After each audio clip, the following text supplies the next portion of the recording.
Hey, it's LeJune, Mind, Health, and Wellness with LeJune. I cannot believe it is May 1st already. We are already in the 5 month of 2026. This year has just flown by.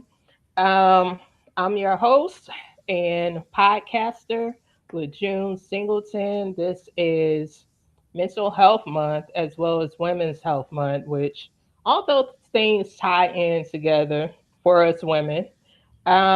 Want to introduce my co-host Tamika Lloyd. Tell us about who you are. All right. I'm Coach Tamika Lloyd.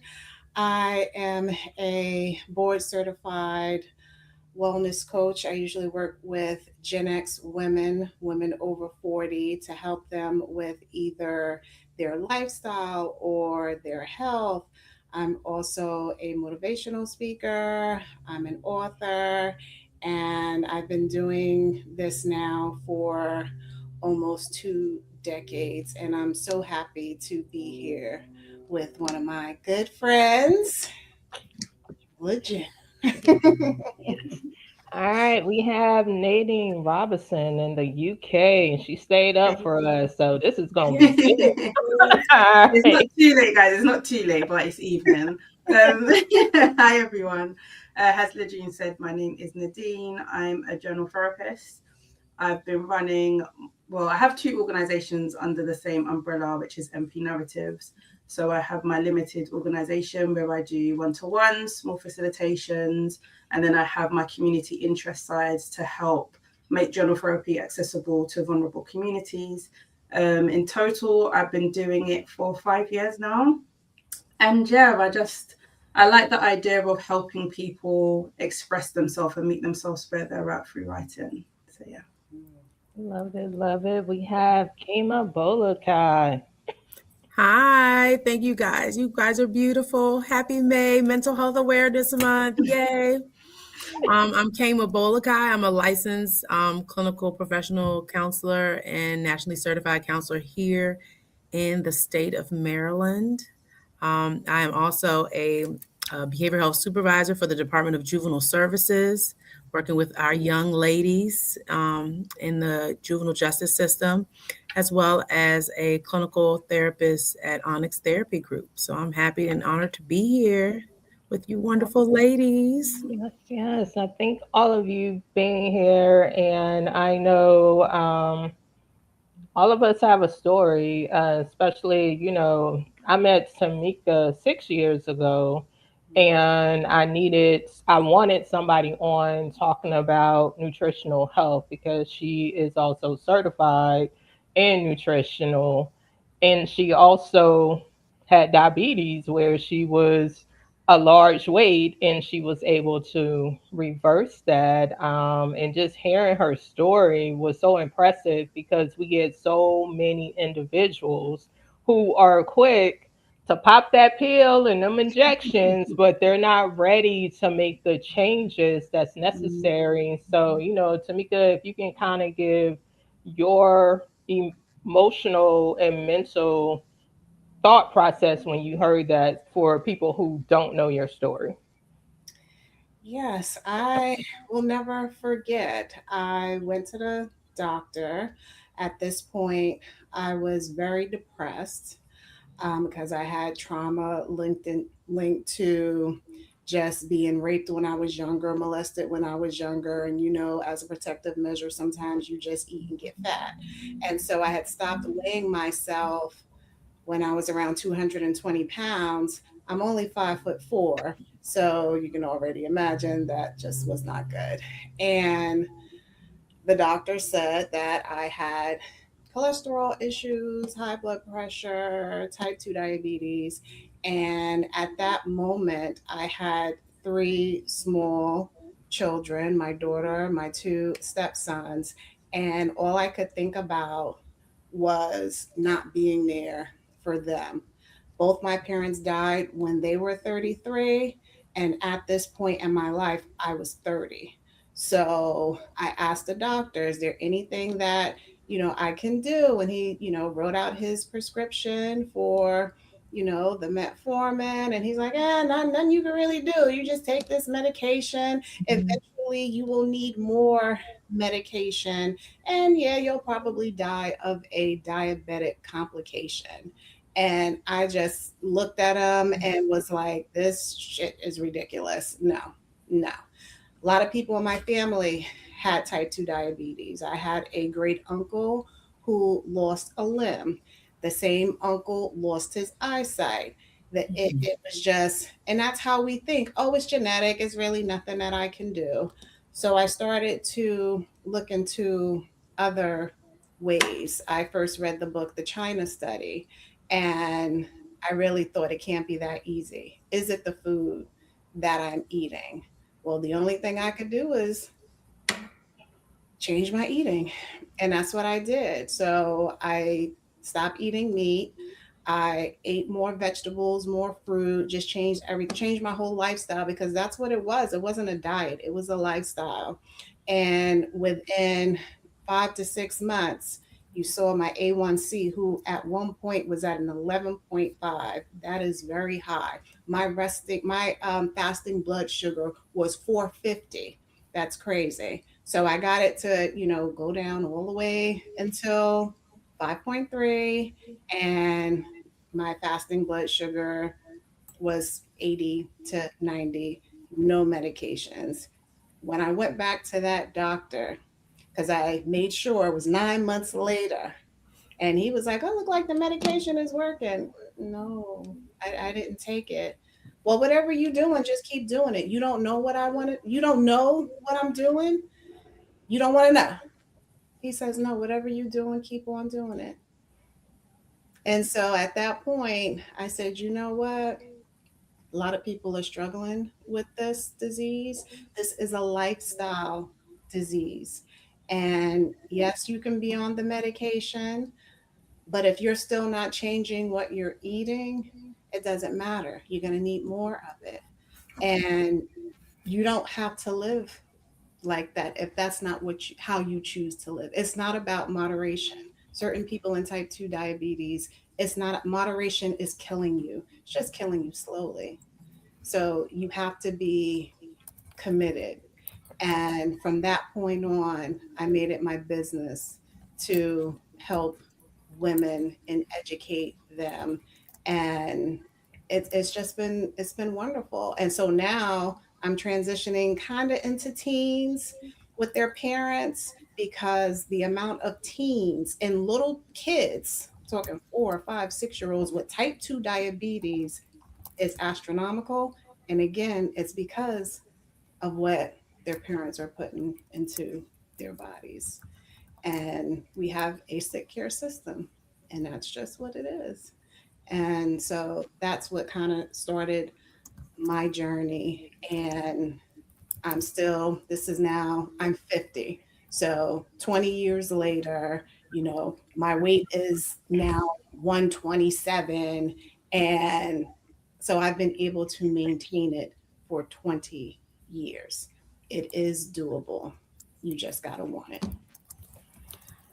That is so, so, so very true. Personally, for me, I was dealing with stress before the last 3 years, and I ended up now suicidal ideation. Supposed to be the most happiest moment of my life. I'm about to graduate with my MPH, and all I'm thinking about is killing myself, and I don't have money. My relationship was coming slowly to an end, and the job I had, I hated. I was just so unhappy, and I was at my highest weight at that time. Ended up going to Bali, which saved my life, to a retreat. I came back. Everybody at work was like, "Oh my God, you so happy. You look so at peace." I did a food sensitivity test. Everything that I was eating was on that test, from Mhm. chicken, from cashews, almonds, all this stuff that's supposed to be healthy stuff was on my food sensitivity test. I was like, okay, I literally cut everything that was on from high, mild to moderate. Within 2 weeks, I dropped down 12 pounds, which really wasn't pounds, it was inflammation in my body. And I just started dropping the inflammation in my body. We now get to these 3 years, issues with inflammation, stress. So I had suicidal ideation. Great having a support like Tamika, who was there and she prayed for me time and time again, because it got to a point I was like, I don't want to hear about God. I don't want to say, I don't want to hear about praying about nothing. If you're going to do it, you do it in silence, because I'm ready to check out. And I appreciate my therapist. I appreciate, some other people who showed up for me, because I wasn't in that place. And Tamika understood it because she had been in that place. I was going to the hospital. They couldn't figure out what was wrong with me. My leg, my ankle, and my foot just started swelling. They didn't know what was wrong. One time I had to stay because the doctor said, I don't feel comfortable sending you home. Your eyes, my eyes were yellowish. She was like, I don't feel comfortable sending you home. She was like, I don't know what's wrong with you, but your blood levels are off the chain. You need to stay. I stayed for a night, went back 2 days later, did not know what was wrong, had a crazy headache, and end up again totally inflamed. Um, Not really in a situation to have the best food options at the moment, because where I'm staying. And I'm trying to choose, wisely as possible. I'm always talking to Tamika on, well, what can I eat? And she throws suggestions out, and she's like, well, you can't really eat much because your food sensitivity list is off the charts. And I'm like, well, you're right, you're right. So literally ended up in a place where this year my I went for my physical, my labs look great. I feel better. It was, definitely a health scare where I had a nodule on my lung, and I appreciate my pulmonologist for being proactive, because that nodule was on my lung last year and it was small. He said it's the same size. We just want to make sure it's nothing serious, because most providers would say, oh, it's the same size. It's okay. It's probably nothing major. Did it, again, Tamika being a great support system. And I was scared. My cousin died at 47. My dad died at 47. I'm 47. I'm like, Lord, is this the checkout time for me? And the whole mindset and the mental health process. And being able, I changed it because I was like, we're being proactive. I don't even know if I have cancer or not, but I'm not going to believe I have cancer. I'm going to say, we going to see, and we going to move from there. So, did the test, it came back negative, and I was just like, okay, God, I'm trusting you in this process. I thank you for the amazing people that you provided me with. And I think that is one of the most important things during this process of what I was going on mentally and emotionally and physically for me. I had an amazing therapist. We were meeting 2 or 3 times a week because I scared this chick so bad. She was like, please promise me that you will, call suicide line or whatever. I said, I can't promise you that because I don't know what I'll do. I was so numb, like in my eyes, you couldn't see anything. I was so numb. But during that process, people don't really understand how your mental and your emotional and your spiritual ties in to your physical health. And that's how it was showing up for me, with headaches, high inflammation, feeling tired all the time, just feeling numb. What I was eating was just making it worse because I'm driving, driving, driving all day. And some days I was eating unhealthy stuff, and the sodium what they fried in, how they cook it. We don't really look at that because we're thinking, oh, well, I just got some green beans from here. How did they cook those green beans? Mhm. How did they, bake that chicken? How did they make that veggie burger? So those are things that a lot of us don't really look at when it comes to our health, our emotions, and our mental. And I know, Nadine is really big on journaling. So Yeah. can you kind of give us a background on how you got to that point? um, I don't remember when I started writing, but I feel like as soon as I knew how to, I would always just write stuff, little stories, little poems, the diary in the sense of almost like the Mauricia Dear Diary in my teenage years, but I never kept any of them, funnily enough. And it's something that I returned back to, but not regularly until the whole pandemic happened. And for me, it was like the one thing that was keeping me sane was just writing stuff. And not necessarily about what was happening in the world, but more so what was happening with me in my personal life. Had a job in that time. I was also pregnant with my youngest daughter. And once I had her, I wanted to bring the women that I knew together through writing. So I would do like affirmations. I made like this little newsletter that would go out just to encourage everybody while we were going through this horrific, like world chaos manic time. Um, and it was because of them being in a little Telegram group that I made. They started to ask me like, are you doing coaching? Like, why are you not charging for this? Why are you just giving away all of your time and energy?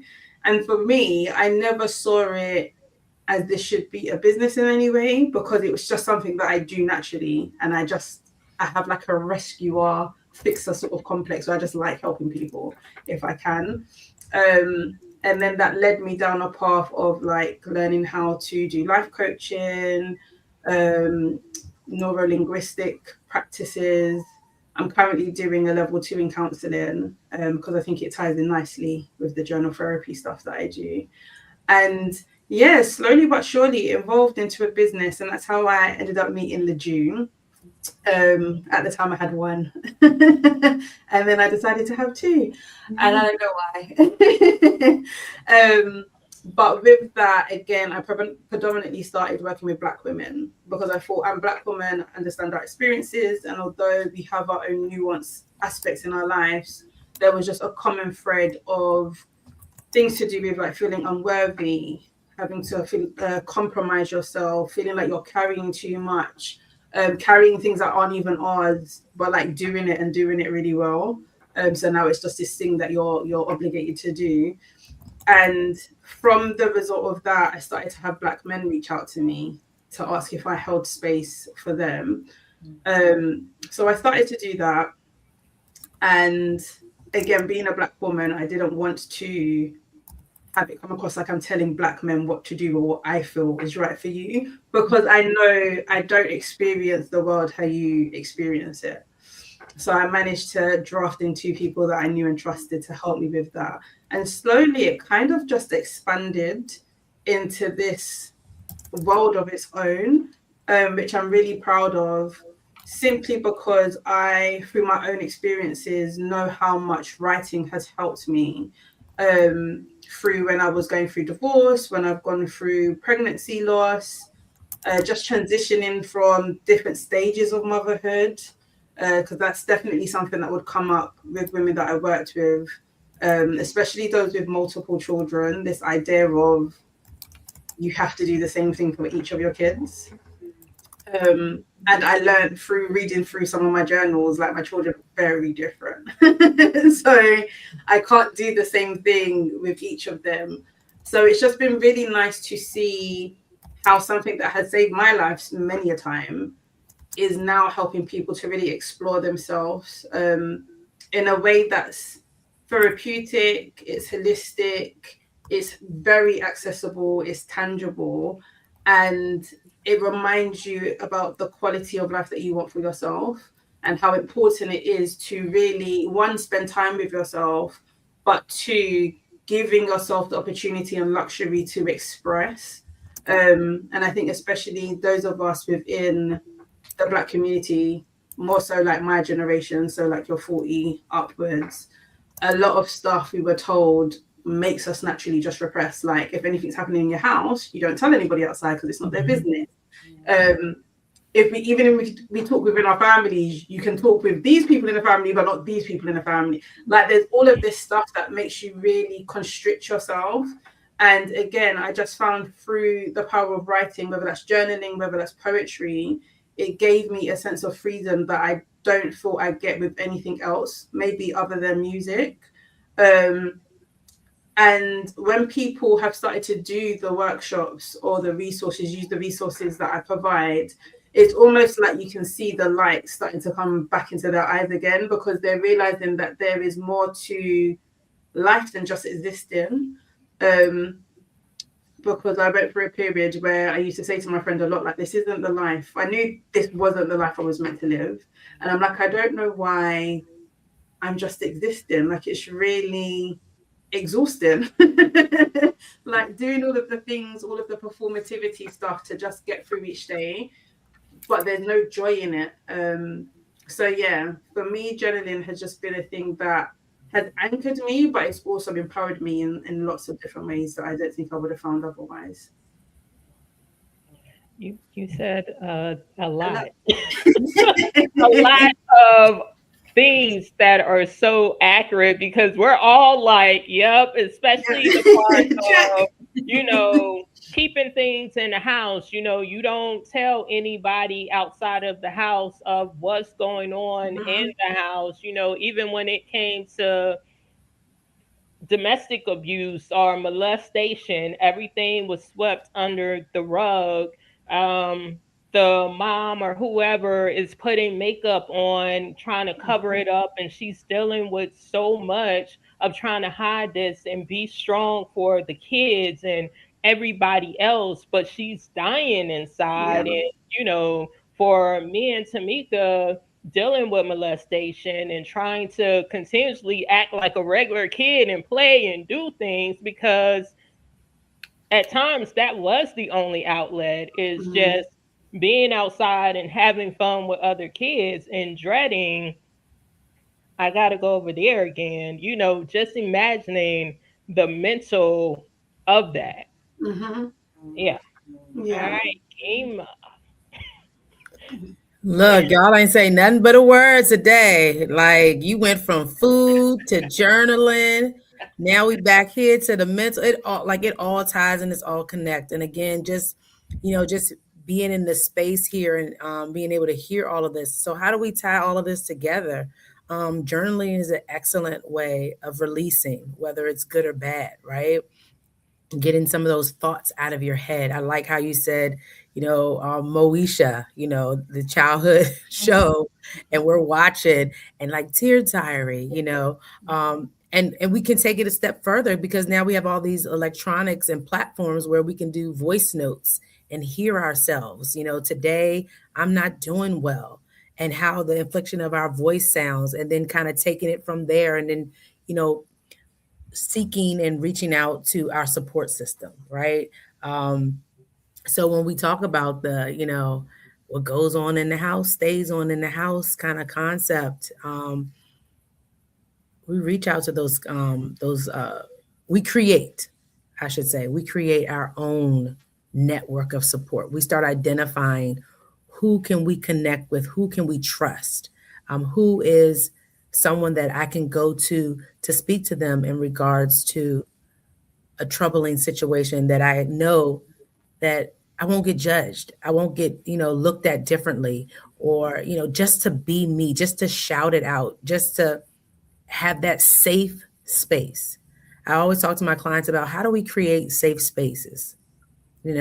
I tell them during our time in the hour or 2 hours, sometime, it'll triple over because we're just having such a great time in that safe space.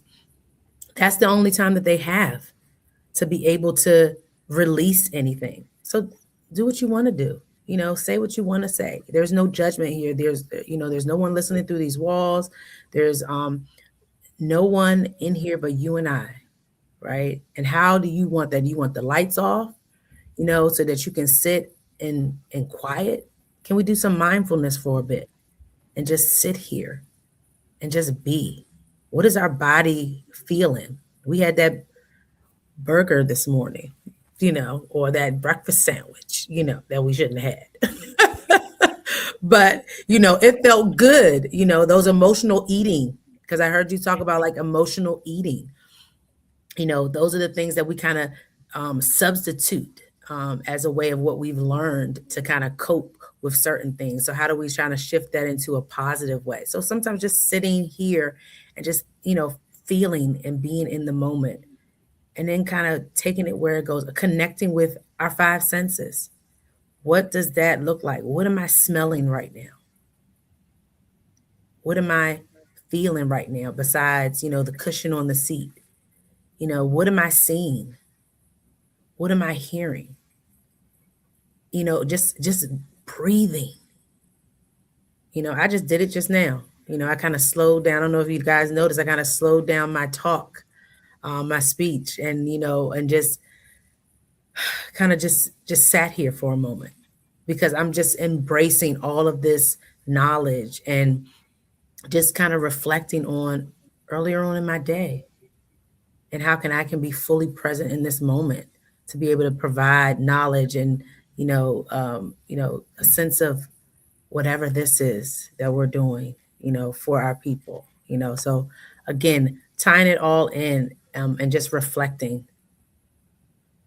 Got that, LeJune?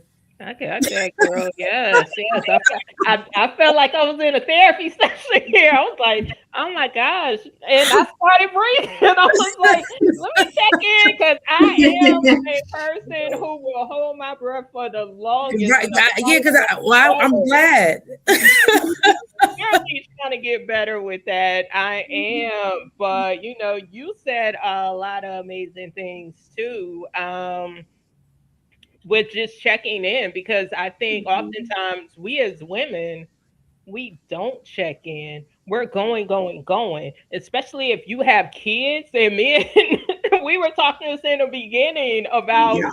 her kids are latched on to her and following her everywhere she goes. Yeah. My baby And is my skin. yeah, But she is my skin. and I mean, I have three moms here, so I know. And Tamika is the grandmother, and her grandson is the same way with her. He's latched on to his Mimi. But as I'm saying that, how do you, in this point in your life, find that way to have that moment to yourself, Mm. to have that mental break for yourself? Because Tamika, I know your daughter's not there, but your daughter will always be your daughter, and she will always check in, and she will always be like, mommy, mommy, mommy. It just sounds different now because she's an adult. And same thing for you. um but how now at this point in your life, because it's a lot of moms that don't know how to balance and separate that, Mm. showing up for themselves, because they're so used to showing up for their husband, their partners, their kids, for work. Mhm. And it's making them sick, because I used to be so sick. Me and Kimmy used to work together 12 years ago. I used to be so sick. I would miss every other day of work because I had a sinus infection. I was Mhm. taking on all we worked in mental health. I was taking on all my clients' stuff, Mm. all of it. I was going home telling my then person I was dating about da da da, and it got to a point where they were like, "Can you leave work at work? Yeah. You leave it there. You bringing it with you." And I didn't know how, because it Mm. became my world of, I gotta Yeah. save these people. I gotta get them out their situation, because Mm. they were low income individuals who was trying to get housing, who was trying to get food. And I'm like, I gotta save them. I gotta save them. And we Mm. put on that cape because we try to save everybody. Mhm. And when it got to a point, I was like, it took one supervisor we had that said, can't want it more than they want it for themselves. Absolutely. Man. Absolutely. And it woke me up. Mhm. So we'll go with you, Nadine. How have you learned at this point to make Um, that mental time I as well as think physical time? because I think for me, like now I do have all my journals. Like I make a point of keeping my journals, mainly because I want my kids to read who I was outside of mum. Um, but through reading my journals, I started to realize how much I would allow myself to be in the background. And that led to things of feeling like not being good enough, not worthy enough. As long as I'm playing this position, then I'm doing what I'm meant to do. So maybe it's not the world around me. Maybe it's me that has the problem and I need to figure that out. And over time, especially post divorce, I started to realize I matter. And if I'm not looking after me, then everything else goes to hell, really.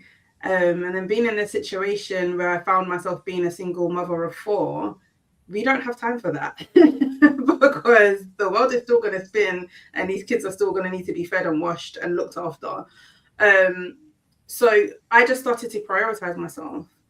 It started off with little things like just scheduling time for myself. It could be 10 minutes just to sit down and, like you were saying, just breathe for a little bit, or to sit down and maybe indulge in that little treat or the little takeaway that I've gotten. But it's about you understanding that you come first and it's okay for you to come first. There's nothing wrong with telling somebody no. There's nothing wrong with knowing what your capacity is and honoring that this is where I'm at. So no, I can't do the whole advice thing today. I'm not going to answer my phone after 8. I don't know. I'm not going to binge watch the show that's happening right now because I would prefer to just go to sleep. It's doing those small little things and making them habitual that has allowed for me to make time. Because again, we're always rushing and we always say we don't have time. But I guarantee you, if you looked at your phone screen time, you have hours, if not some people days of time that you just been scrolling and chatting and doing your lives and all of the things. And you're just like, I don't understand. I don't have not even 5. You do have 5 minutes. Like realistically, you probably have about 20-30 minutes a day where you could just cater that to yourself. So that would be my take on that. Okay, game. You know my favorite word, intentional. We Mm-hmm. have to be intentional. I say that often in sessions with clients, with colleagues.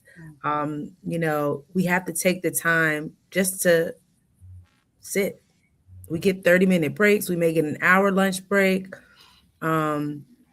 Take it, right? That's we're not getting paid for it, right? So take that time, be intentional.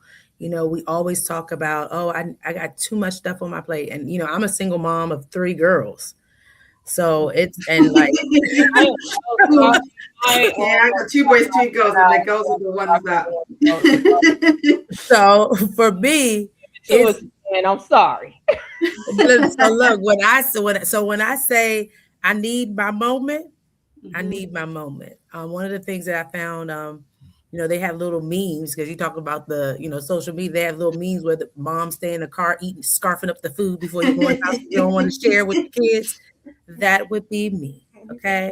I sit before I even go in the house. I just sit. I play my music. I'm intentional.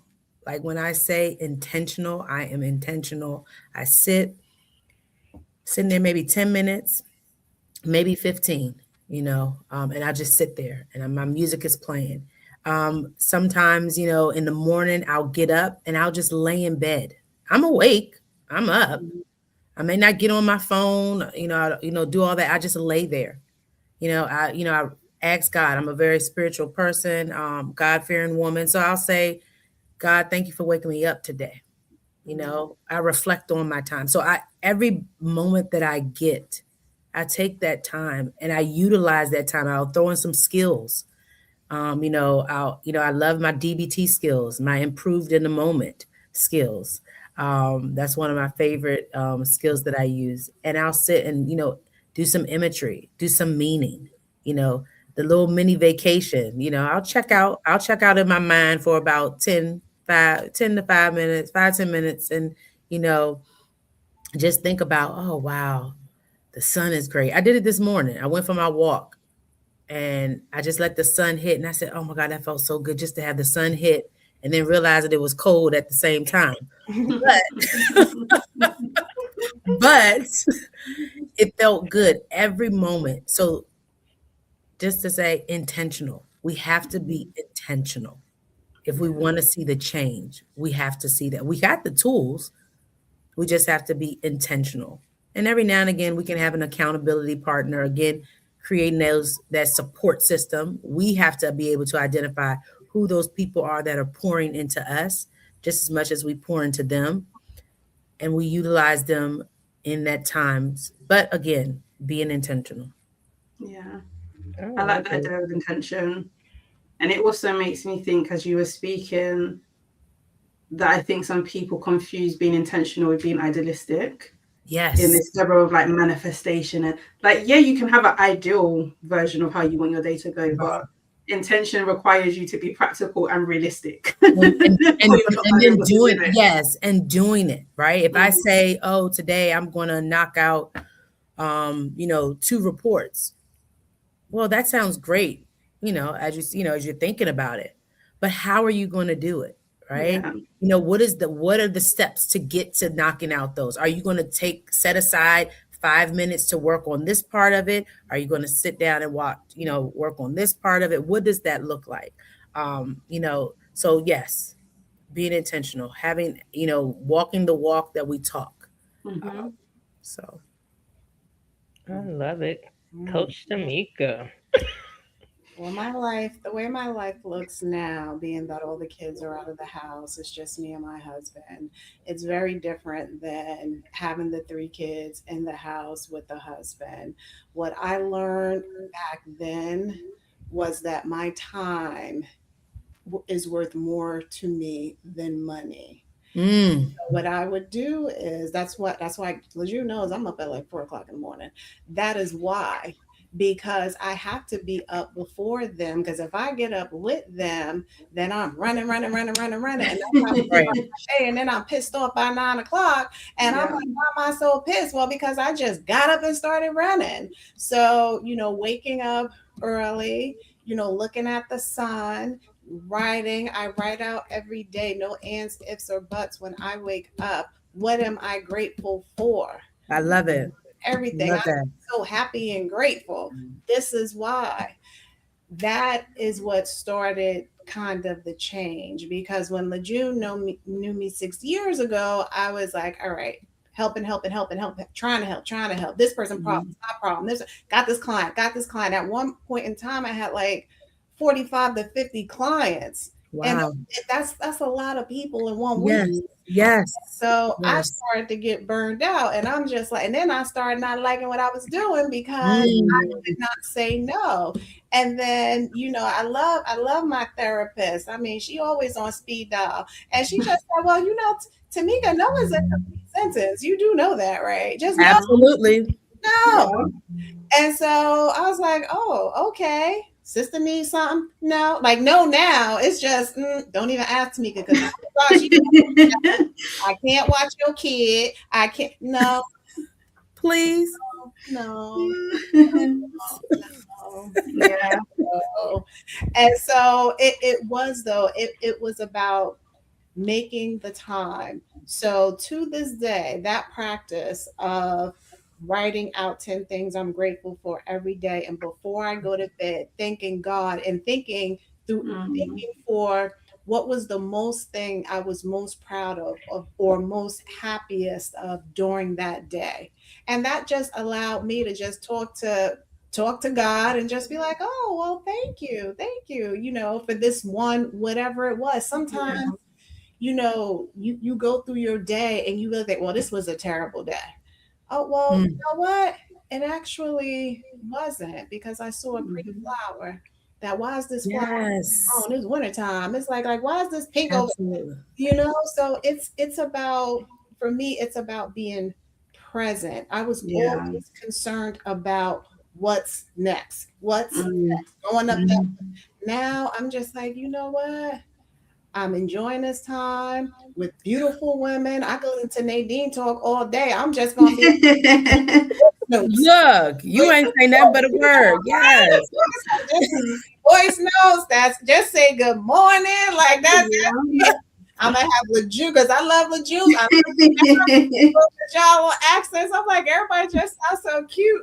Like that. I'm just so happy and blessed. And I really think when I started that process, I really got off social media. LeJew's always laughing at me. The only time I'm on social media is if somebody sent me a link and then I'm looking at it because I noticed at one point in time when I was looking at my iPhone on Sunday and it says, oh, well, you were spending 4 hours.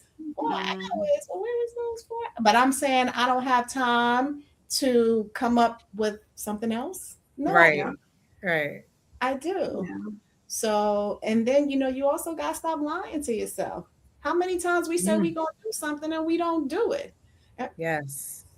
We just don't. So having that integrity for myself, I know it was important. I know now, no is a complete sentence, and just enjoying, because as a mother of a girl, I mean, I got girls and boys, but for my daughter, I know whether they want to admit it or not, that they are looking at me. She is looking at me. Yes. So I cannot, and you know how girls are, you cannot be saying one thing. Right. And doing the opposite. Not gonna call you out. My daughter 25, she'll call you out. And so it was very important for me, especially in her teenage years, for her to see. That's wonderful. Right, this is what it is. So that she's very high, strong type A, just like her mother. And now I said to her this morning, she's okay, breathe. And she took a breath and I said, but your boss is always like that, right? Well, yes. Okay. So what you gonna do? But mom, that's not the point. Yes, it is. What you gonna do? You can't change her. You can just change your reaction to her. Yeah. So, yeah. And just being around great, like-minded people. That was also a big thing. Because if you're around it, I do not watch the news. I just will not do it. I struggle too. Yeah. Because I know if I see something and it got somebody on it, and then I'm pissed. So I do not. I say, you know what, God? If you want me to know something, somebody gonna tell you anyway. For me, somebody that's so true. I don't need to hear it, because especially over here, you get 4 different versions of one story.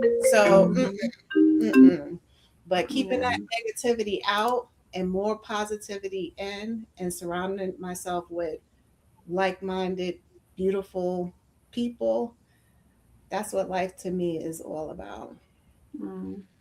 I think, just to add on to it, 2 things I know that have really helped me, I'll say maybe in the past 6 months or so.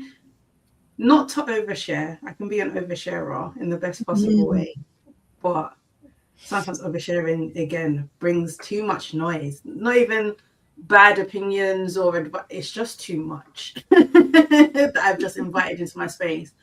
But more than that, the need to explain stuff. In a scene around, like, if I don't want to do something, I don't actually have to explain why I don't want to do it. You just have to know that I'm not going to do it and I don't wish to do it.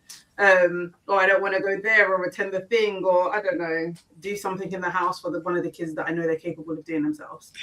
So those things have also helped with my mental health, because again, it doesn't feel like I'm clinging onto something or allowing something else to like overshadow or consume me in my day, because there's still stuff that you have to do even though you don't want to do it just to get through your days. Yeah, those 2 things have helped me filter people, decisions, things a lot quicker. So what I'm hearing is that we all are setting boundaries, healthy boundaries. Oh, yeah. right? We're setting these healthy boundaries that, are important to us, and that making sure that we are also respecting our boundaries that we set for ourselves. Because if we don't have that integrity to follow through with the boundaries that we're setting for ourselves, why would someone else Yeah. respect those boundaries if we're not respecting our own boundaries? So I love that. Yep. That was my takeaway. How Yeah. to teach us. We treat people how to teach us, and we treat That ourselves. part. Right. Just what that is, because and you can only fault yourself. But once you know it, and once you realize it, Right. and you have to have that conversation with yourself, because Absolutely. and it's a hard conversation, Yeah. and taking that action, like you said, that's all you can do. You can't be wishing away. Oh, I wish. Oh, I'm gonna do this, and you're not doing this. Oh, I wish my life was like this. I remember when my daughter was younger, and she was like, "Man, I wish I was like Beyonce." And I was like, "Oh, you want to be like Beyonce? All right." So the next morning, I got her behind up at 4:00 in the morning. Come on, because Beyonce.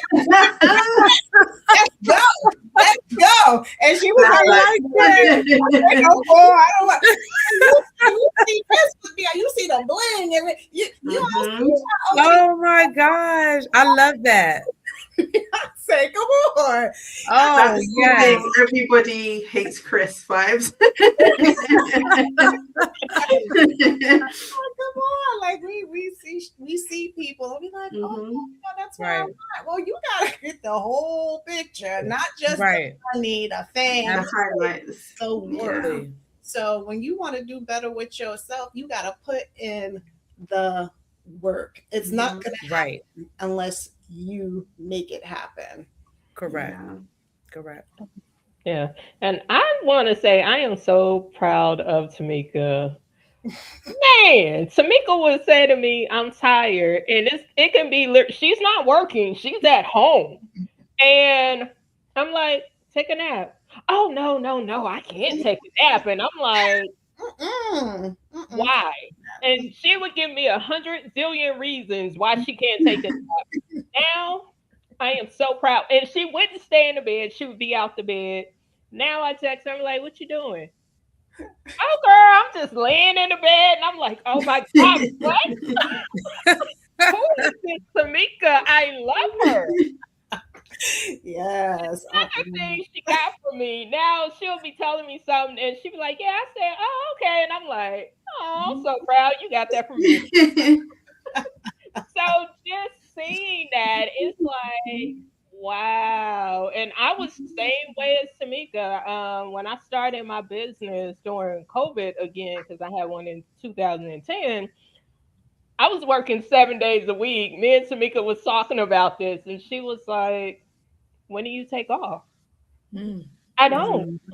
I was seeing people back to back, and they were all over Maryland. They were in Southern Maryland, Northern Maryland. I'm driving back and forth.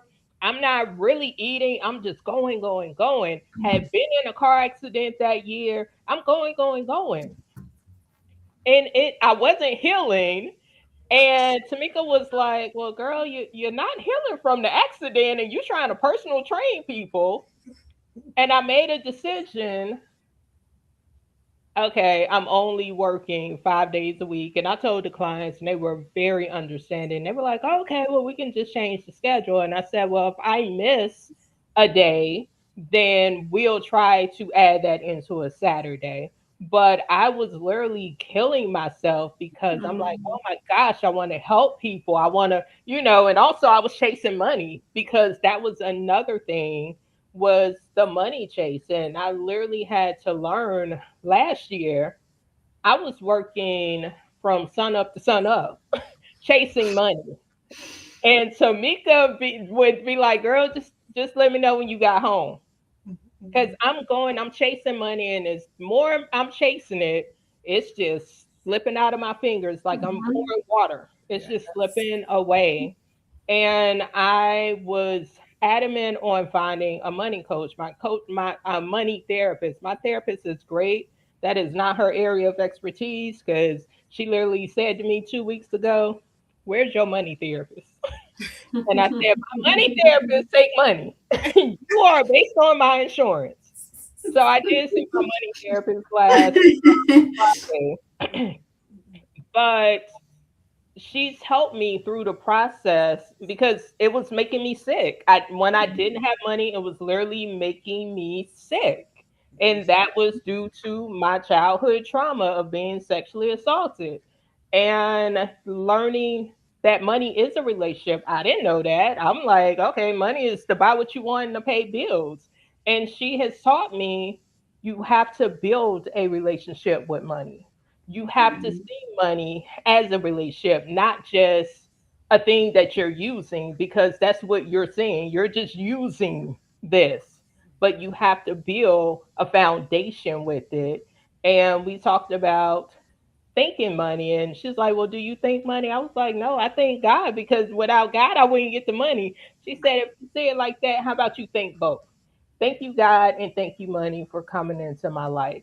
So just, we don't really think about things that make us sick, things that worry us, things that stress us out, that cause us to do emotional eating, drinking, getting high, whatever those things that you feel that makes you feel good, but you really don't look at how it's destroying your mental, emotional, and physical health.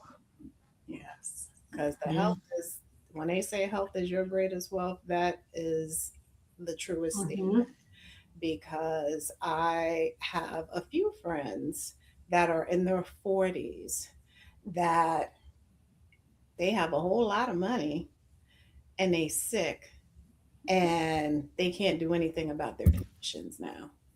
So mm, they spent the majority of their life, like you said, chasing the money. It was about, and they made a great life for themselves, but at what cost? Yeah.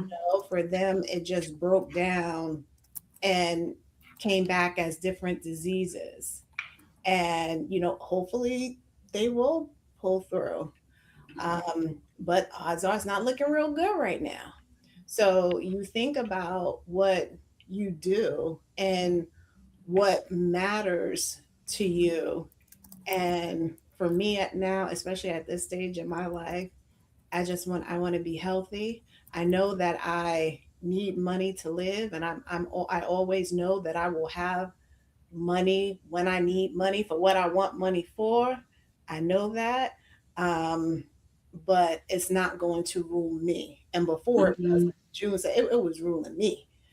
It was ruling me because I had to do this, I had to do that. You got the three kids. Oh, you got college. Oh, you got this, that, you got that. Kids always need something. It's like, y'all Mhm. need to get a job because it's a lot. And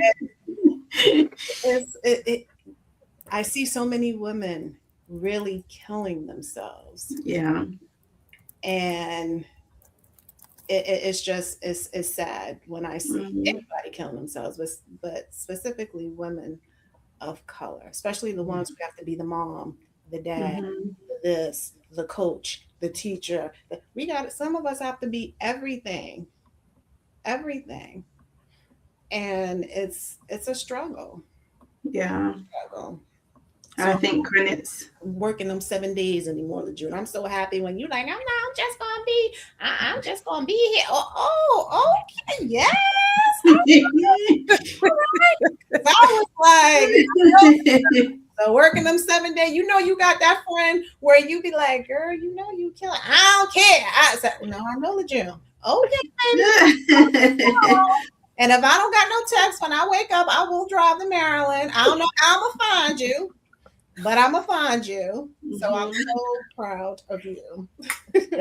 Thank you, thank you. I mean, Yeah. it was definitely for me. I had to make that decision because it mhm, was impacting my health with trying to heal from car accidents from last year, inflammation just at an all-time high, and I told Tamika, I said, I feel like them first two last year was God saying, okay, I'm about to sit your ass down because right. That part. no, Yeah, it will happen. relax. You just keep going, going, going. So, boop, boop. And it was Yeah. like, okay, you're right. And I made myself intentional of I will take 1 or 2 days off, or I don't drive as long as I used to. Last night, I woke up some reason yesterday at 4 in the morning, and I think I came in, I went to bed like 11,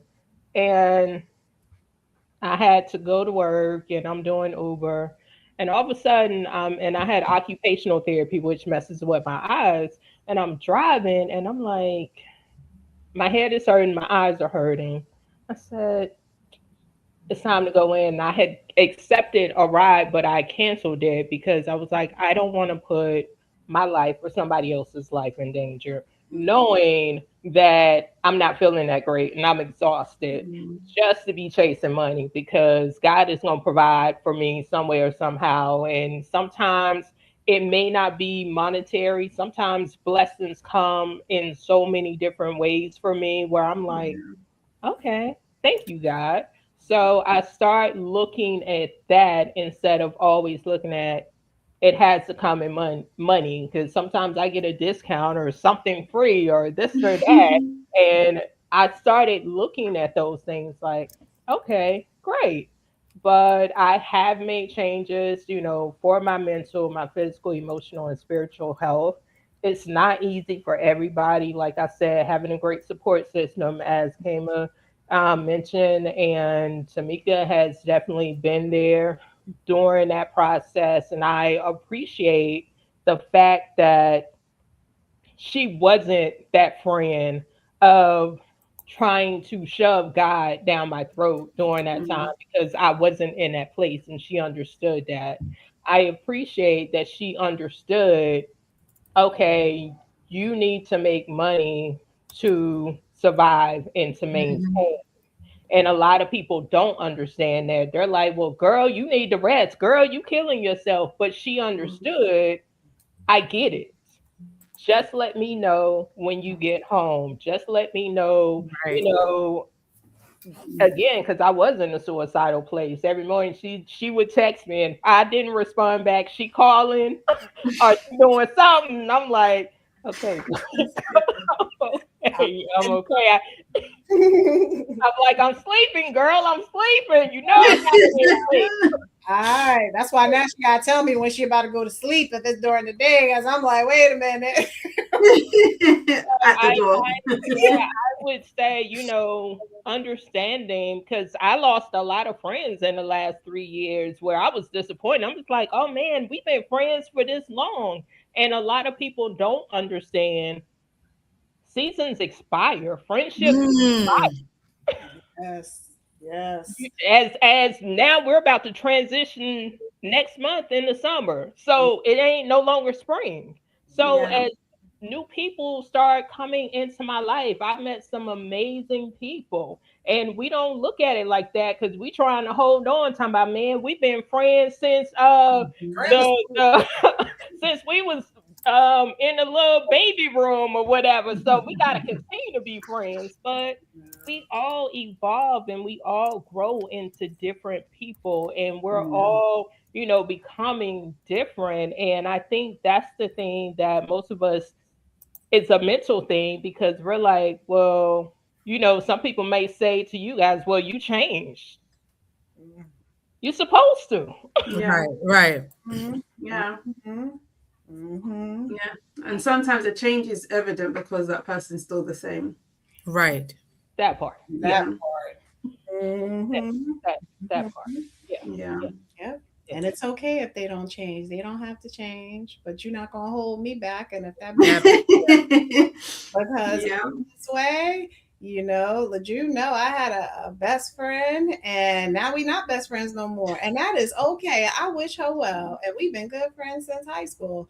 And it's okay, because I do believe that, like Lejeune said, certain people are put in your life for a reason. Mm. And then sometimes things happen. It could be a difficult time. You really know who your friends are in Right. difficult Mhm. situations, because it's easy to be everybody friend when everything is good. But if Yeah. I'm going through something, or if another person is going through something, and then all of a sudden we don't see you, oh, that's cool. That's cool. But when everything starts getting good again, you make sure you stay your behind right where you were, because there's no coming back. I wish you well, or wherever Yeah. you are, be well. God protect them, but you don't have to be in my spot. And that's Yeah. okay. That's okay. And I think that's why it's important to kind of, I know again, when we think about relationships, everyone just thinks of the longevity and like trying to get to this end Right. destination. But Mm. me and my close friends, and it's interesting because these friends don't know each other. I'm like the person that has that friend, that friend, that friend, and that friend. Yeah, me too. And one of us just started doing this thing where we were like, okay, if we know that we wanted to like vent or talk about something or needed advice or something, we would always ask, like, do you have the capacity for me to say whatever, whatever, Yes. whatever? Mm. And it's only in us doing that I realized, like, sometimes people just dump stuff on me, and sometimes I'm just dumping stuff on people, and you might feel better after the fact because you finally got it off your chest. But I'm like, how often do we really check how that person's doing before we start to offload? Right. Because yes, our mental health, our well-being, but if we are talking about a support system, you're still part of that ecosystem. So therefore you have like a obligation to really be on this. How are you doing first before we even get into the week or the day or the issue that I'm going through? And just seeing like, yeah, do you even have anything to pour into me? Right. Because some people be out here scraping the cup and it's like, I don't have anything, and I'm trying to have it, but I don't. So yeah. No, but I love the fact that you know, when we talk about these relationships, you know, going back to like knowing I can reach out to you, LaJune. You know, LaJune is my resource friend, right? I know that I can reach out to her for resources and things that I need. And again, those check-ins, the capacity to do so.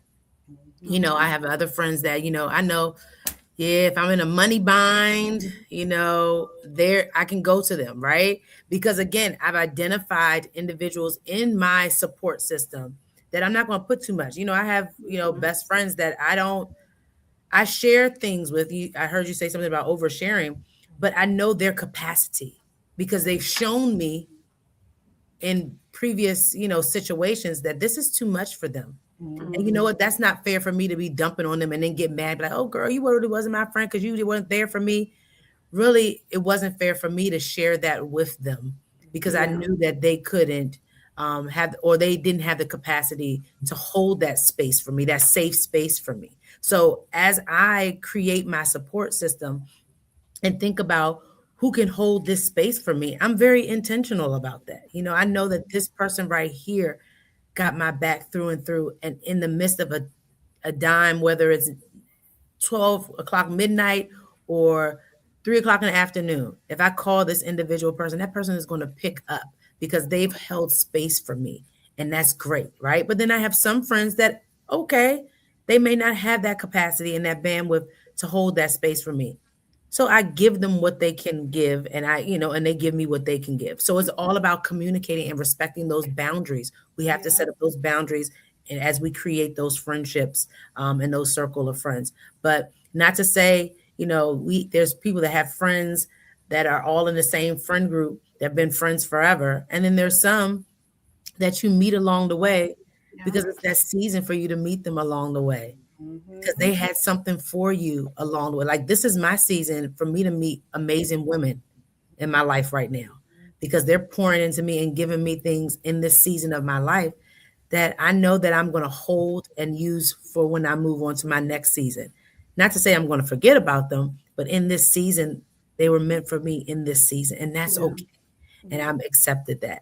And if our relationship connects and falls into our next season, then I'm welcome and opening to enrich and utilize that. But again, like, as women, we love relationships, but we don't know how to hold those relationships, how to retain those relationships, because we're so used to learned behavior. How do we even know what healthiness looks like? Right? We didn't see that. We saw, just came to my mind. I love a good movie. The Women of Brewster Place came to mind, right? All them women sitting in hopelessness, but at the same time, they're enriching and pouring into each other.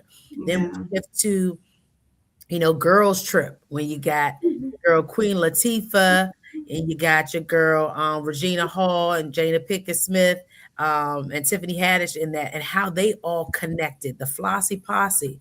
But then it brings us back to Waiting to Exhale. Yeah. Right? Those group of women, how they connected in their different spaces, and how at the end they were able to hold spaces without being judged, holding judgment towards each other, being able to uplift each other in the midst of all that they were going through, right? But the biggest thing is being honest, right? They were honest. Sometimes we as women, Black women especially, don't like to be honest because we feel that judgment. We feel like, oh, well, I got to be one step over her. No, I'm going to fix my sister's crown. I'm going to fix my sister's crown. I'm going to sit, I'm going to hold that space for her. Even if I just met her for that moment, I'm going to hold that space for her. Because again, like we said, I got girls and they're watching me. They're watching me move through this season in my life. And they may not say anything, but their actions are going to be the reflection of what I'm doing. Yeah. And I want to make sure how I'm moving aligns with what I'm saying, so that I can be blessed and thankful. Like right now, I'm celebrating today's decision day. My middle child, she made her decision. She going off to college. Hallelujah. Thank you, Dad. Okay. And let me just tell you, she is walking in a space that is amazing. She's a bright young girl. And I got to celebrate this. I got to celebrate this because again, as Black women, we don't celebrate these small moments. We want to hold things in. No, I want to share this. I'm excited for our little Black princess. She's gonna be taking care of us, and she's going off to UMES, University of Maryland Eastern Shore. So I'm blessed and thankful for that. Thank you. So these are the things that we need to celebrate, these little moments. But again, making sure that our words align with our walk. Yeah, it's really important, and as we connect. And I think it's also important, like you mentioned briefly, just having self-awareness. Because I think sometimes we don't need the support system. It just feels more comforting having it. But then there's times where I've had to reflect and be like, but do you really need help? Or is this something you can actually deal with yourself? I did a workshop recently and I was saying to the women that came to the session that we should learn, we can use our journals as a way to see as data. Because there's so many times we say we can't do this, or we should have done that, or we need to tell this person, or we need these groups of people. But when you reflect back on your own experiences, you already have a lot of data that shows that you're capable of doing certain things by yourself. And then there's times you learn more by doing it by yourself. And yeah, it's okay you might do it and you might stumble. It might not work out how you thought. And that's fine. That can be your cue to then be like, okay, where's my reinforcement team? Who do I need to talk to kind of help pick this up? But I think, yeah, it's a beautiful blend of understanding yourself and understanding those who you have almost like appointed to be in your world. So yeah. You guys have said a lot, and I'm about to address Mr. Walker, who just asked me a question about what about men's mental health? I'm sick of people just constantly making it about women. So, sir, you probably shouldn't have came on because honestly, I'm not the one. Number one, we as women have held men down back from slavery time and time again, helping to raise kids that were slaves that were sold, and also helping master who had raped us time and time again. This is why I discuss women's mental health and health, because we are always degraded, abused, raped, mistreated, especially Black women, just because we're Black. We good enough to sleep with, But I'm not saying, it's some of it's women's fault if you choose to keep sleeping with this man over and over again and he's mistreating you and he ain't marrying you and he ain't showing up for you. That is her fault. But at the same time, as men, you have to take accountability for your behaviors and your actions. Mhm. Getting a therapist, getting a coach, Mhm. not just what about men, what are men doing to help themselves? I Mm. have nephews. I had my dad for almost 7 years until he drowned. So it's not that I'm man hating because I love my father. You can ask anybody how I feel about men. I always and forever root for men, Mm. especially black men, because I want them to have more. I Mhm. want them to understand that they are cared for time and time again instead of continuously as grown men still sucking on their damn mama titty. It's time to be men and stand up for yourself And and get help. there's a lot out there. I will say that from working with men, especially black men as well, I do understand that there is a space. I can talk about it more so from the UK context because there's been a lot of talk about black men's mental health. Mm-hmm. The information's out there. I think it comes down to unfortunately having to seek it out because again, I feel like in more recent times we're understanding that black people have voices and we are sharing Right. now and we're being a bit more vocal and advocating for each other. You just need to look in the right spaces and talk to the right people. And if it's something that you really think you need and something that you do want to advocate, then also see it as your responsibility to speak on these things because Right. you may have experiences that another black man might want to hear, and you have to be mindful that sometimes it can come across unfair expecting for black women to always speak on behalf of black men. I think because we are more expressive, and that's women in general, we tend to be more Right. expressive. Right. So we are more vocal and we do share and we do, again, black women, we love a community. So we'll be out here building community upon a community. Right. Men have a different expectation placed on them. So the things that we are vocal about, black men aren't really taught to be that vocal because you need to crack on and do what you need to do, and you Right. don't have time to feel what you need to feel because you need to da, da, da, da, da. So I get both sides of the coin with this, but again, it starts with you. So if Right. you want it, start talking about it, start looking for things, share the things that you find with other people, but try not to assume that it's something that we are meant to do for you. It's something that we can do alongside you. And I Right. don't think the women that I know and have encountered through the professional side and personal side don't have an issue trying to do that. But you Right. also have to meet us halfway in doing it and be ready to like run with the baton to carry on what you want to see. So Yeah. that's So my and I want to add that, I love my black kings. I love my black kings. And definitely it is, like you said, very hard to create that safe space, especially when they are looked at in a different role. They're looked at just differently for us as black women. And, for black men seeking and wanting to support um, mental health and just general, it starts with, alongside of your black queens, right? Supporting them, and I think from the comment that I'm hearing that that was said, um, we're bringing light of black women because that lets you know you had a mom, right? You had a mom that you cared about. How do we care about our black women? We have daughters.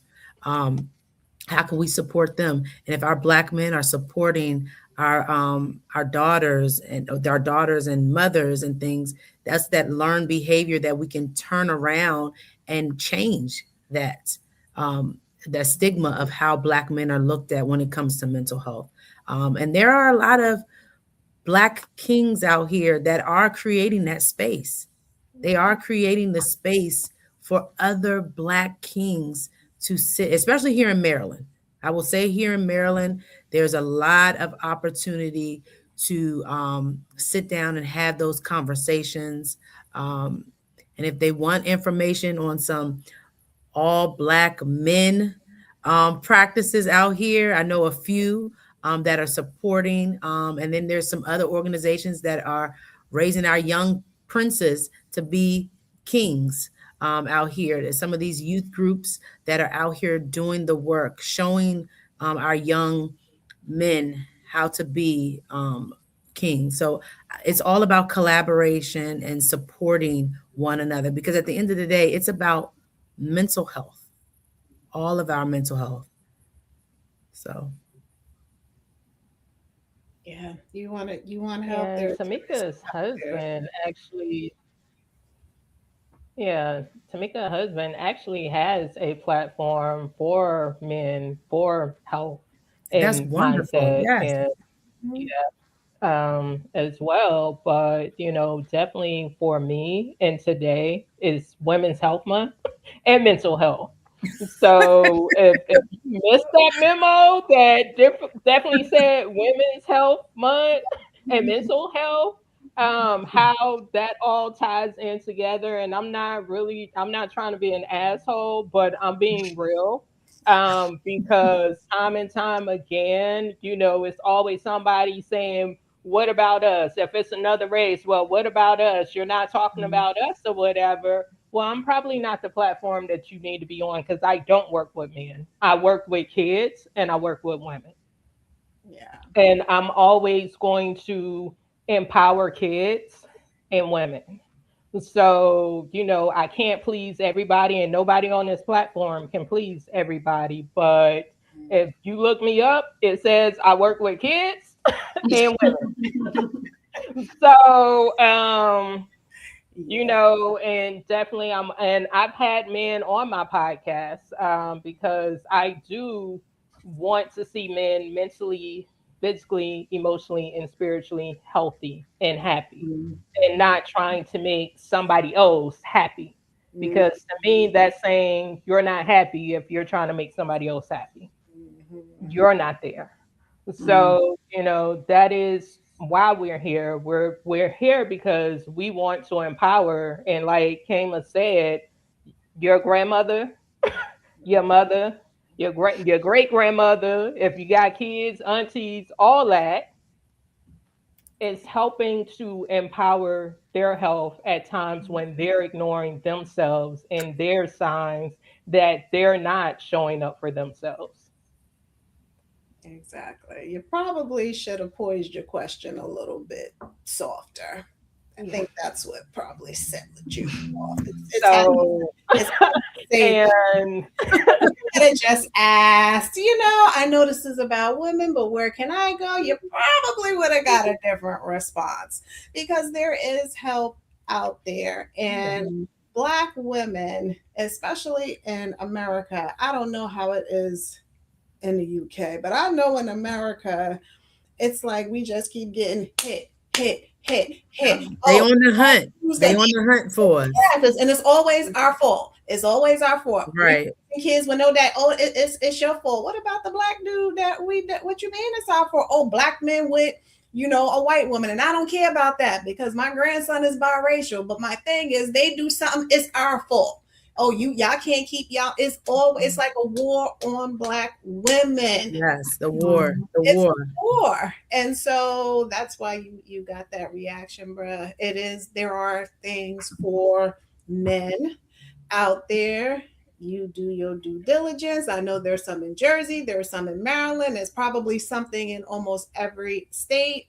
Um, Send me an email at Coach Tamika at Lloyd Health Revolution, and I will get you a list if you really want help, because clearly you probably need it, which is fine because our black men, a lot of them do need help.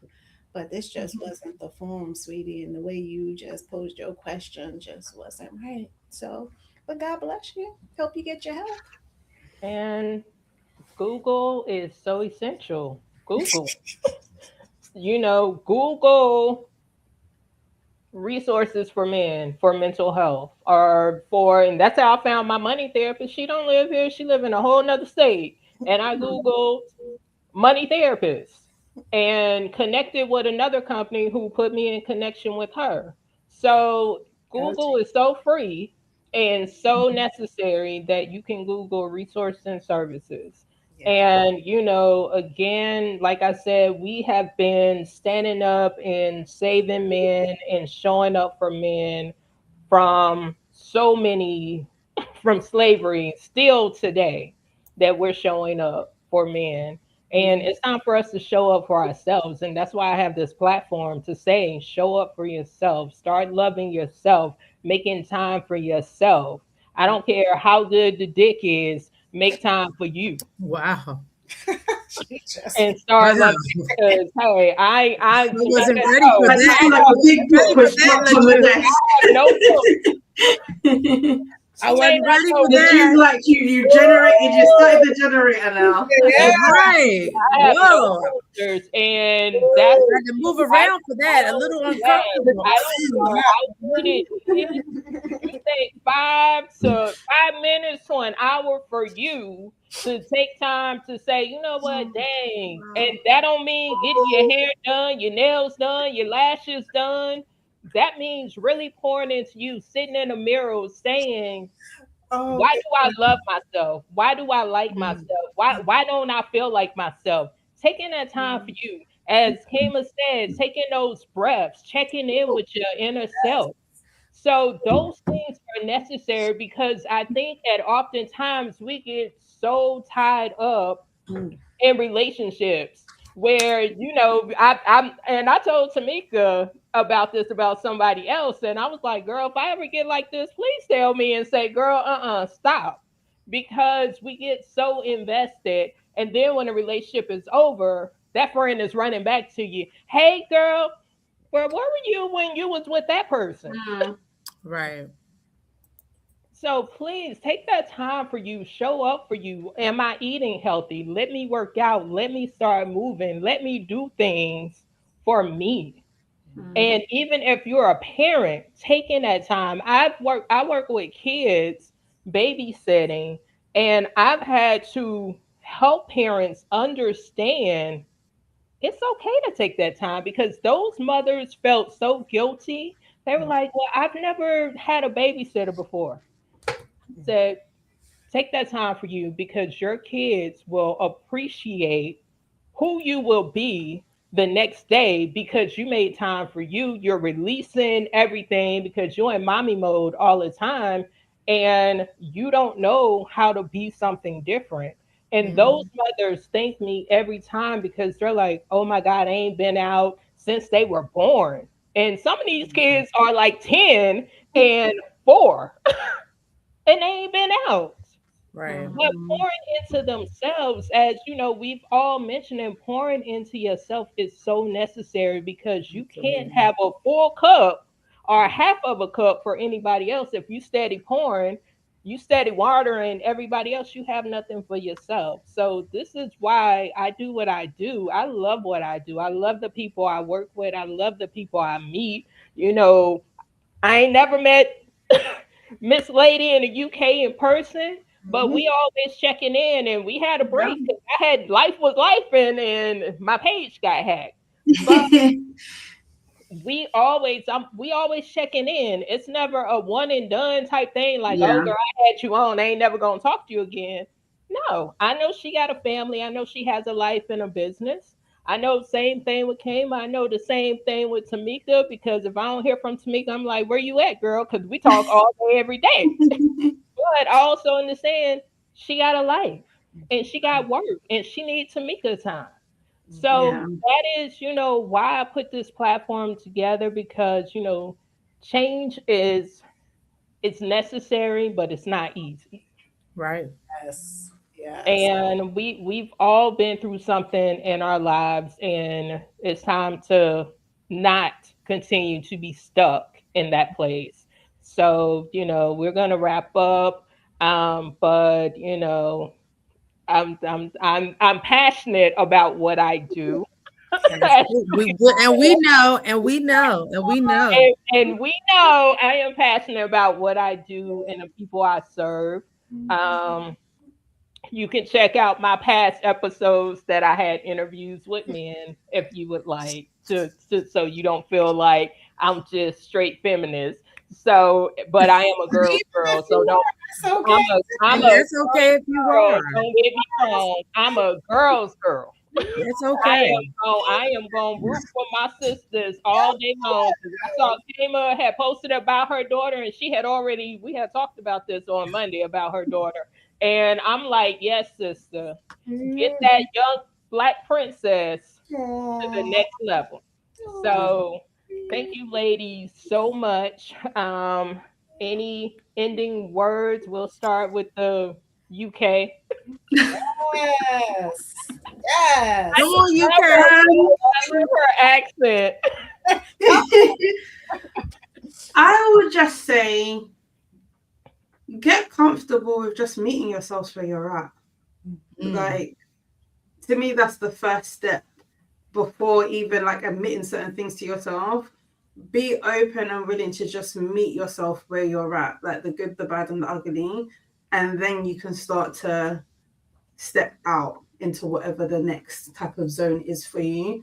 And yeah, just show yourself grace. I think we show grace to everybody but ourselves. It's really, really sad. I think we all need to learn to just show ourselves a bit more grace every day, along with the gratitude that we spoke about before. And yeah, just take your time. Take your time. We might not feel like we have a lot of time, but it's okay to take your time. I agree 100%. We gonna go down to Jersey. Well, I would say take the time for you. I don't care if it's 5 minutes, because if you're running from sunrise to sunset, and you're not taking that time for yourself, then you can't even identify who you are. You can just identify what you do. So I always say we are human beings, not human doings. So the time, take the time, get that journal out. I like to write it out. Journal, just something. Just give yourself a prompt. Am I happy? That's your prompt. And just be. We have to just learn to be. We are raising a generation of students don't know how to be. That think that they just have to go, go, go, go, go, and then they're wondering why they're so stressed. Well, baby, you taking time for you? Well, I don't have time for that. No, you do have time for that. Absolutely. So that's my advice today. Take 5 minutes and just be. Ask yourself, am I happy? all right, preach it, Tamika. Right. I feel like I wanted to get something and just like chuck it. Right. All I can say is, it is the month of May. This is it's the first day of May. It's the best month anyway. It's my birthday month. Just wanted to throw that out there. No, but it's Mental Health Awareness Month. Why not take this month to learn about you? Start creating habits. Let this be your what is it? New Year's resolution, right? This is May 1st. Let's, we starting off on a good day talking about women's health and mental health awareness.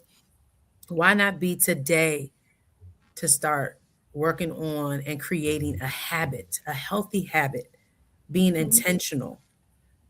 Like we said, giving grace, journaling, learning a new skill, just being intentional, and take this time to do that. It's the spring blossoming, new beginnings. Why not start, being more self-aware, doing those check-ins with self, not just am I happy, but how am I doing today? How am I feeling today?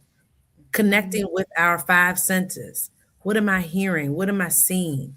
What am I feeling? What am I tasting? Right? So we can bring it all together, right? What am I putting in my body? And just allowing yourself to reflect that time and space. Just like Tamika said, 5-10 minutes. You can do a 2-minute mindfulness. Mm-hmm. And you can sit at your desk and just check out for 2 minutes. That can look like, tightening your muscles. That could be just listening to some music, whether it's gospel, rap, drill, trap, whatever music that gets your body moving or get your mind just to take you to that place for that moment. But self-awareness, right? That's the goal. So being intentional. Remember, that's my favorite word. That should be yours too. Intentionality. So that's what I got for you, LeJune. I appreciate. She said,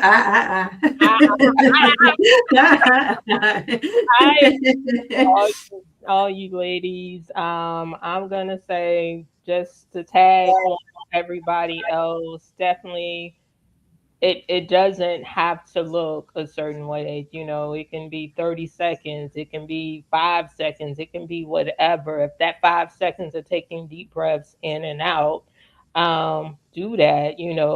If you're not feeling right, don't ignore it, because we do that. We will ignore, oh man, my breathing is off, my leg, this and this, something swelling, this and this and this. Get it checked. If you go to any provider that's like, oh, you okay? Okay, well, I need to see somebody else because I'm not feeling okay. And that's Right. your right to ask for somebody else. yeah. Because I've been in that situation where I went to urgent care and my chest was hurting, and they're doing the COVID test and all this, and I'm like, I know I don't have COVID. I know I don't have the flu. And I had to ask for a chest x-ray, and they told me, oh, well, your lungs feel fine.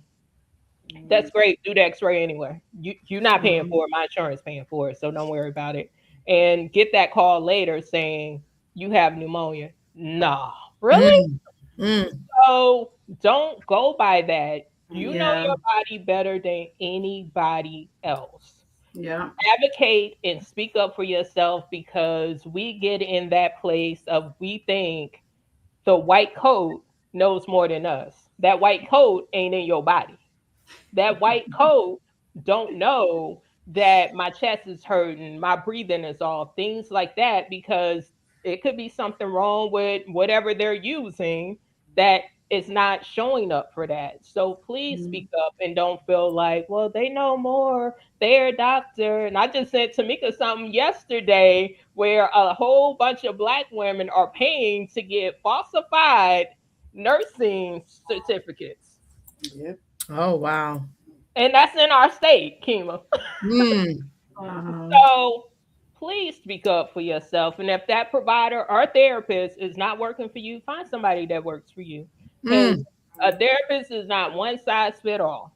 And I've Nope. learned that because I tried to get 10 of them in 20 and finally found mine a year later. So please find somebody that helps you. Please go get if you feeling like something is not right, even with your mental, emotional health.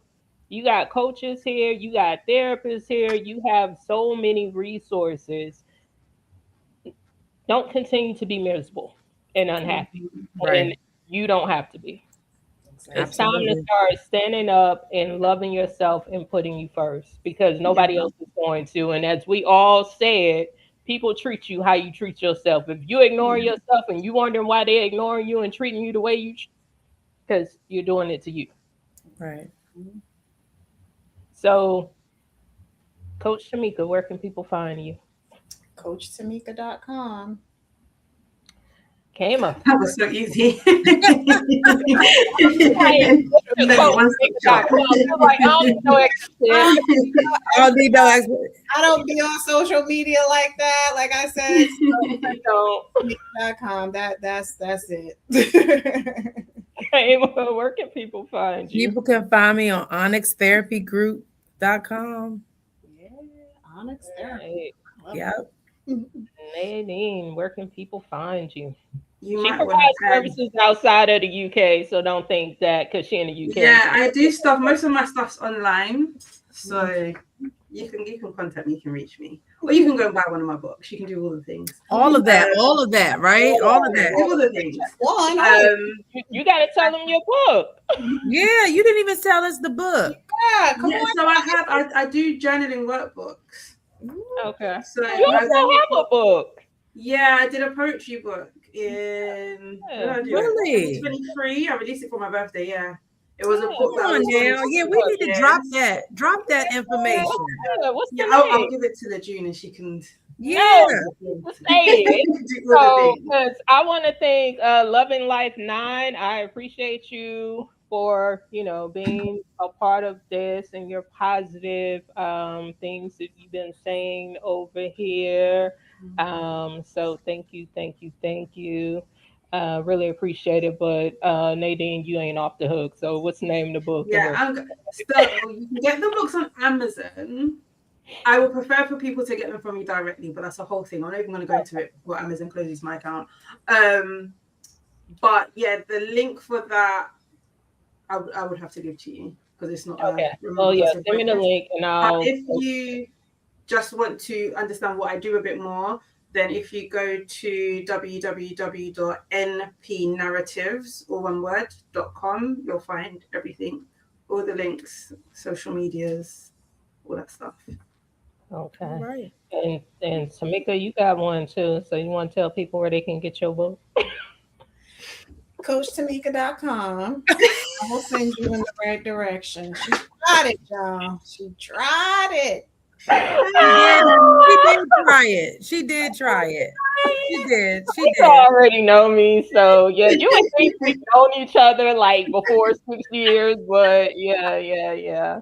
So that's a connection. Good. I love it. You can find me at LeJuneSingleton.com and all the social medias. As you know, here on YouTube.